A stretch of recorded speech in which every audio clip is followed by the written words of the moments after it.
안녕하세요. 은정쌤과 함께하는 중간고사 대비 문제 시작하겠습니다. 자, 1번. 다음은 달과 지구의 복사 평형에 대한 설명입니다.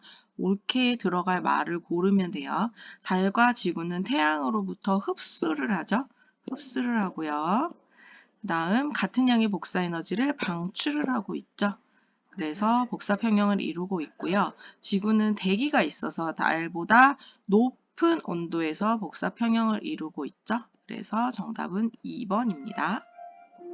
네, 지금 여기는 학교예요. 학교의 그 어느 곳입니다. 그래서 종소리가 나네요. 자, 2번 가볼게요. 우리 했던 실험이죠. 옳지 않은 거 찾으래요. 모든 물체는 복사 에너지를 방출한다. 맞아요. 복사 평형 알아보기 위한 실험 맞아요. 컵 속 공기 온도는 계속 높아지나요? 올라가다 일정해진댔죠? 그래서 3번이 틀렸습니다. 시간이 지나면 같아지는 게 복사 평형이랬고요. 현재보다 가까워지면 더 높은 온도에서 평형을 이루겠죠? 그래서 옳지 않은 거 3번이었습니다. 3번 문제로 갈게요. 우리 했던 실험 마찬가지고요. 알루미늄 컵은 태양, 적외선 등이 증가해 바뀌었죠?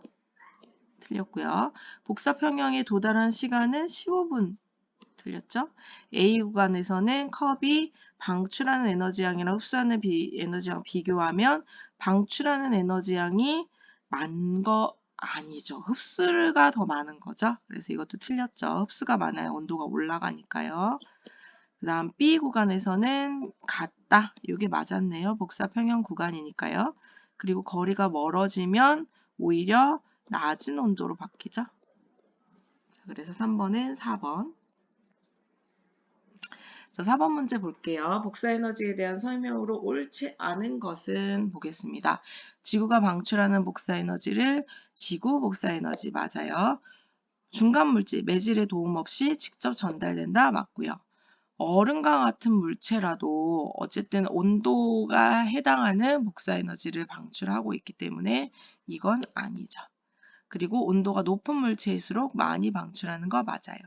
지구는 끊임없이 태양 복사 에너지를 받고 있는 게 맞죠? 받고는 있지만 그만큼 방출하고 있기 때문에 복사 평형인 거죠. 그래서 받고 있는 것도 맞습니다.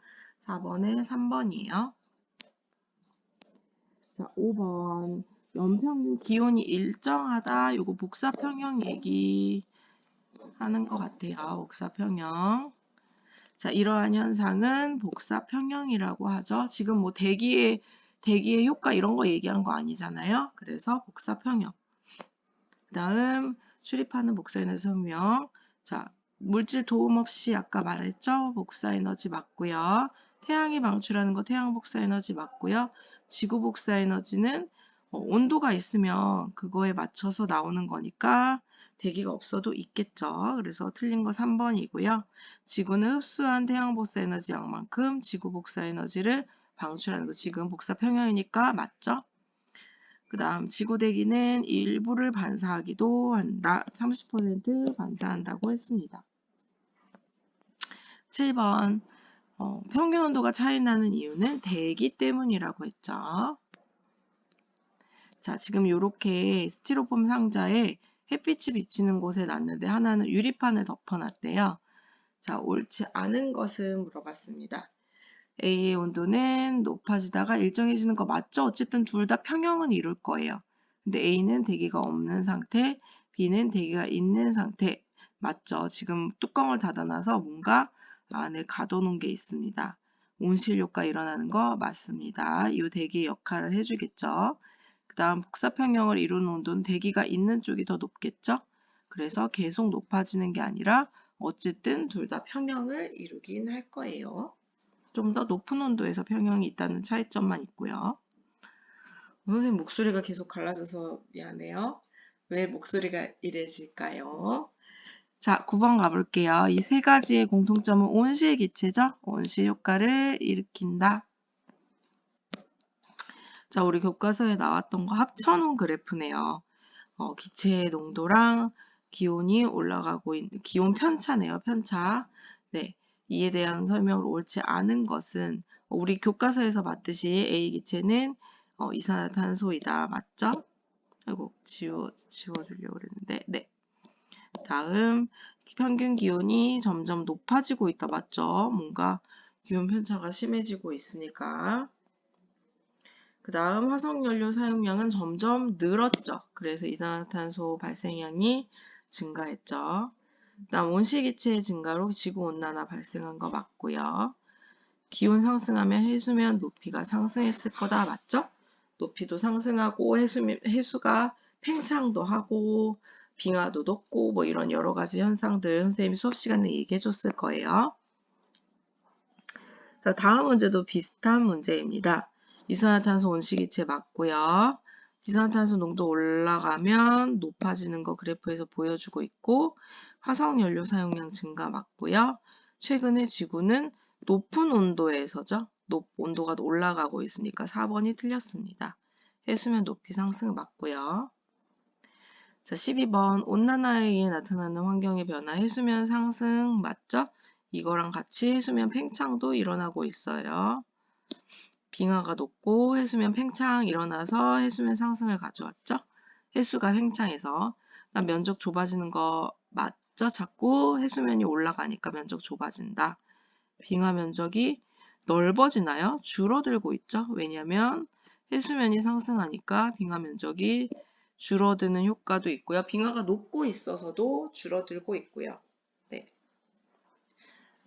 다음 해발 고도가 낮은 섬들은 잠기겠죠. 그리고 서식지가 점점 추운 지역으로 확장되고 있는 거 맞아요. 12번에 3번이고요. 자, 13번 봅시다. 저위도는 더운 지역이죠. 더운 지역의 비는 물방울의 충돌 맞아요. 안개는 선생님이 사실 언급한 적이 없는데요. 바람이 없는 날 발생하기 쉬운 거 맞아요. 바람이 있으면 안개를 다 흩어서 사라지겠죠. 그래서 맑은 날, 바람이 없는 날 발생하기 쉬운 거 맞습니다. 인공 강우는 이런 은결핵을 뿌려서 비를 내리게 하는 기술 맞아요. 그 다음 구름은 높이와 모양에 따라 분류하는 거 맞고 5번 한번 볼까요? 단열, 팽창이죠? 왜 갑자기 압축이 나왔으니까 틀렸습니다. 그래서 13번은 5번이 틀렸고요. 자, 14번 봅시다. 상대습도 비교한 거예요. 요 선에 가까울수록 상대습도가 100%니까 높은 거죠. A, D는 똑같아요. 제일 높아요. 그 다음 B가 좀 더 가깝죠. 요 선에 가까운 거예요. 직선거리 보면 돼요. 그러면 C가 그 다음이 B 이런 식으로 나타난 거는 3번이네요. 증발이 잘 일어나려면 바람이 있어야 되고요. 맑은 날에 증발이 잘 일어나죠. 상대적으로 건조한 날씨에 잘 일어납니다. 자, 어떤 공기 1kg에 10g의 수증기가 포함되어 있대요. 1kg 먼저 확인해 주시고요. 10g의 수증기가 포함되어 있대요. 10g이면 여기 정도겠죠? 네, 이 공기는 무조건 현재 수증기량에 맞춰서 있을 점 결정이 돼요. 그러니까 이 정도 14도시겠죠?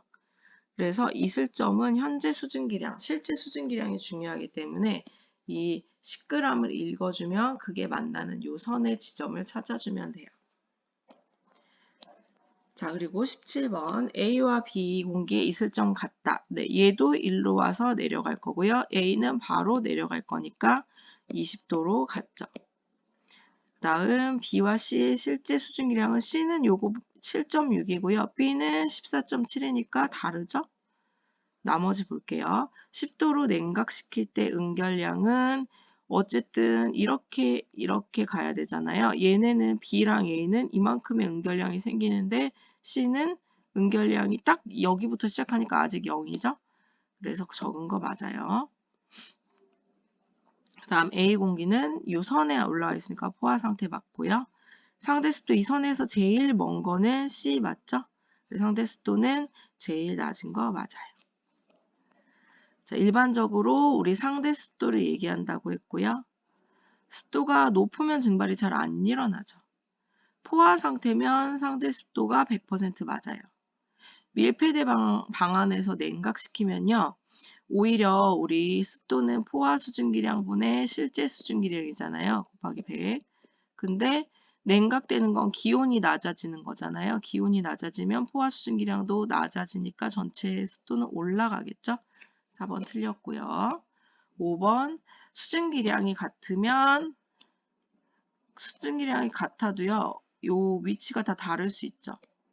기온에 따라서 다르기 때문에 습도는 달라지죠. 자, 19번. 기온에 따른 포화 수증기를 나타낸 것입니다. 20도인 공기 10kg에 들어있는 수증기량이 86.5래요. 요거 그래프로 한번 나타내 볼게요.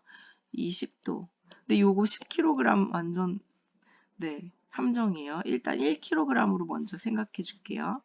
1kg이니까 1kg으로 바꿔주려면 10으로 나눠주면 8.65라고 생각할게요. 1kg에 8.65가 들었다고 생각할게요. 그러면 20도에서 원래 포화는 14.7이죠. 20도에서 포화 수증기량은 14.7일 거예요. 그런데 지금 얼마밖에 안 들어있냐? 8.65밖에 안 들어있대요.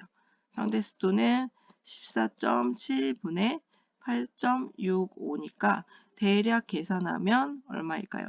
그냥 귀찮으니까 18 나누기 14 해줄게요. 그러면 어차피 퍼센트니까 0. 몇몇 나오겠죠?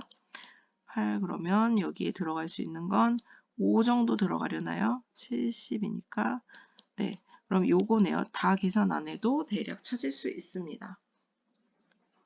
이제 20번 갈게요. 다음 중 습도가 가장 높은 공기 선 위에 올라 있는 1번이죠. 그리고 다음 문제 갈게요. 포화 수증기량. 현재 기온이 25도시고요. 있을 점이 15래요. 그러면 그래프 그려보면 현재 25도에서 20, 다음 15로 갔을 때 10.6. 그러면 공기의 상대 습도는 20 포화 수증기량 분의 10.6 곱하기 100 해주면 되겠죠? 그래서 계산해주면 대략 이 정도 나오겠네요. 계산 안 해도 알 수 있겠죠? 네, 우리 22번 할 건데요. 선생님 지금 잠깐 교실이라서 여러분 인사하세요.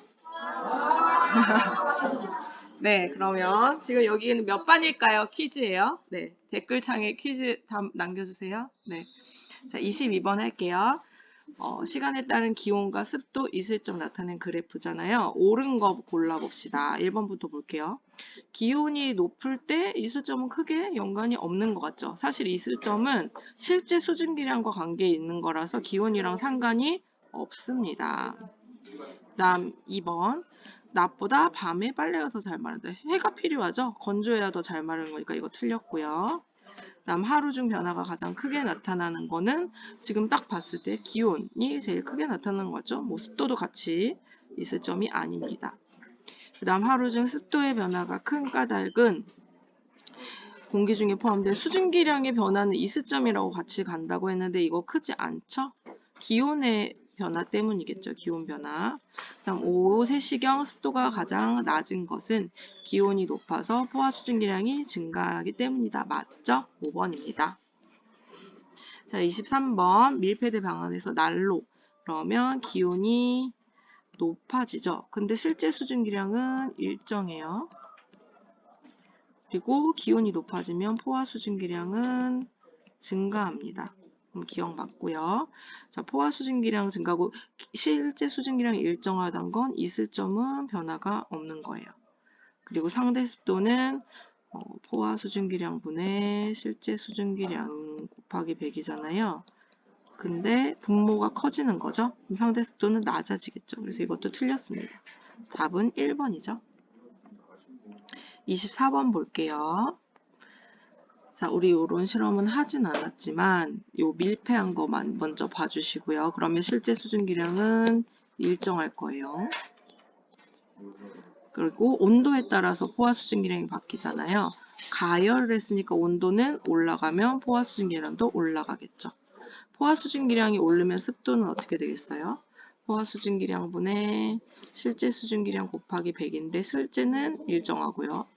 포화 수증기량이 올라가니까 전체 값은 작아지겠죠. 감소. 그래서 얘는 증가, 얘는 감소. 1번입니다. 자, 25번. 이 문제 어디서 본 것 같은데, 네, 왼쪽에 있는 거, 네, 갖고 올게요. 자, 상태 습도 낮아지는 거 맞고요. 포화 수증기량은 증가한다고 한 거 맞고요. 방안의 수증기량은 변화 없댔죠? 그래서 기억 니은입니다. 자, 그 다음 26번 보겠습니다. 구름에 대한 설명 옳은 것은 우리 정확히 배우진 않았지만 약한 비가 내리거든요. 층원에서는. 그리고 부분적으로 냉각되었을 때가 아니라 가열되었을 때 상승기류 생긴댔죠. 그 다음 0도씨 이상인 곳의 구름은 주로 물방울로 이루어져 있다. 맞아요. 이거 배웠죠? 상승 운동 강하게 일어나면 저군형. 색깔 상관없고 우리 높이랑 그 다음에 모양 이런 것들이 중요했습니다. 구름을 구별할 때 모양 퍼졌는지 뭐 수직형인지 이런 거. 자, 27번 볼게요. 상승하는 경우 우리 맞죠?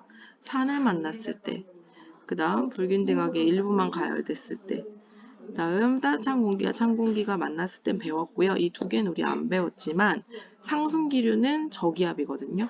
그래서 고기압은 하강기류라서 틀렸어요. 요거는 사실 다음 단원에서 나오는 문제랑 연관되어 있다고 생각하면 돼요. 자, 구름이 생성되는 또 나왔네요. 강하게 가열, 내려갈 때가 아니라 올라갈 때. 그러면 기억, 디귿, 리을 맞는 거죠. 자, 포화 수증기량과 상대 습도 변화 볼게요. 자, 올라가면 올라갈수록 포화 수증기량은 기온이 하강. 그럼 포화 수증기량도 같이 간댔죠? 감소. 그 다음 상대 습도는 점점 100%를 향해 가야죠. 이 분모가 작아지니까 전체는 커지는 거니까 증가. 그래서 감소 증가가 차례로 나온 3번이죠. 다음 구름이 생성되는 경우가 아닌 것. 저기압 아까 배웠으니까 저기압, 가열, 따뜻한 공기, 찬 공기 만날 때, 올라갈 때. 문제 답이 너무 쉽네요. 자, 오른쪽은 저군형, 여기는 층운형이에요. 그러면 1, 2번 맞고요. 소나기 같은 강한 비 내리는 거 맞아요. 모두 상승할 때 생기죠, 구름은. 그리고 나아가 더 강할 때 생긴다. 자, 저군형 구름 특징으로 옳은 거 상승 강할 때 맞아요. 위로 솟아오르는 수직형 맞고요. 지속적인 비는 층운형, 약한 비라고 하거든요. 그래서 기억 니은 3번입니다. 자, 가는 우리 따뜻한 지역, 저위도, 나는 추운 지역, 고위도나 중위도죠. 그래서 우리 이 용어는 안 배웠는데 어쨌든 추운 지역 빙정설, 따뜻한 지역 병합설이라고 했고요. 이때 내리는 비를 이거 바뀌었어요. 차가운 지역에서 찬비라고 하고요. 근데 우리 이거 안 배웠죠? 굳이 안 해도 되는데 이거 바뀌었으니까 2번이에요. 요거 지금 써놨고요. 가구름은 물방울만 존재한댔죠? B 구간에서 수증기가 요거 얼음알갱이라고 생각해주면 돼요. 얼음알갱이에 달라붙어서 커진다. 네, 물방울에서 증발한 수증기가 얼음알갱이에. 자, 34번입니다. 바르게 설명한 거. 항상 강수는 아니죠. 구름 입자가 그냥 떠 있을 수 있댔잖아요. 그리고 떨어지다가 얼어붙으면 그게 여러 번 반복되면 우박이랬으니까 이건 아니고요. 그 다음 구름 속에 얼음알갱이가 수증기가 달라붙어 커지면 눈이 된다. 이거 맞죠? 차가운 곳에서 고위도 설명한 거 맞고요. 층운형 구름 속에서 얼음알갱이 성장 이건 눈인데요. 뭐 층운형이 중요한 건 아니지만 어쨌든 틀렸고요. 우박이 아니라 눈이고요. 저위도 지역은 따뜻한 지역은 물방울이 커진다. 맞죠?